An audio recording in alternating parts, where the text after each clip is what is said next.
Chez Marmiton, on a une bonne nouvelle à vous annoncer. Je suis ravie de vous apprendre la naissance de notre gamme d'ustensiles de qualité et à petit prix en partenariat avec Jiffy. Vous pouvez les retrouver dès maintenant dans les magasins Jiffy et sur le site de Marmiton. Quoi de mieux qu'une recette de cannelé pour vous permettre d'en découvrir quelques-uns. Première étape, avant de préparer la pâte, je vais enfiler mon tablier.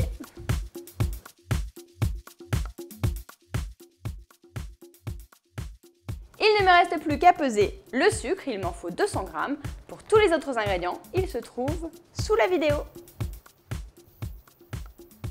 Je verse le lait dans une casserole. Je vais ajouter le beurre, ainsi que la gousse de vanille fondue et grattée.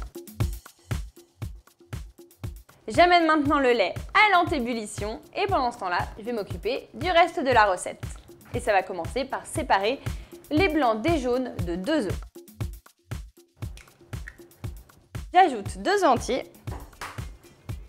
C'est pratique, avec ces petites pattes antidérapantes, je peux ne pas tenir mon saladier. J'ajoute maintenant la farine.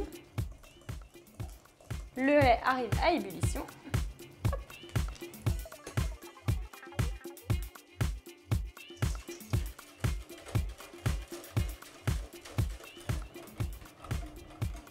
Et voilà, il ne me reste plus qu'à attendre que la pâte soit refroidie avant d'ajouter le rhum, puis de la placer au frais pendant au moins 24 heures.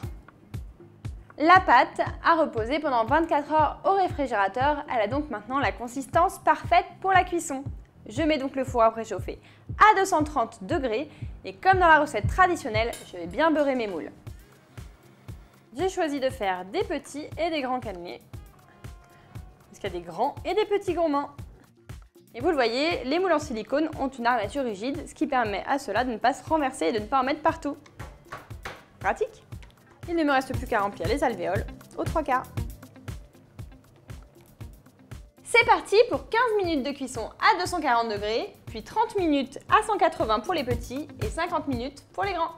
Les mini cannelés sont prêts, ça sent délicieusement bon, et voilà! Et c'est au tour des grands. Vous prendrez bien un petit cannelé? Allez, on se retrouve très vite sur Marmiton. Vous découvrirez tous les ustensiles au fur et à mesure dans les vidéos et bien sûr en magasin. Et n'oubliez pas, mangez bon, mangez Marmiton.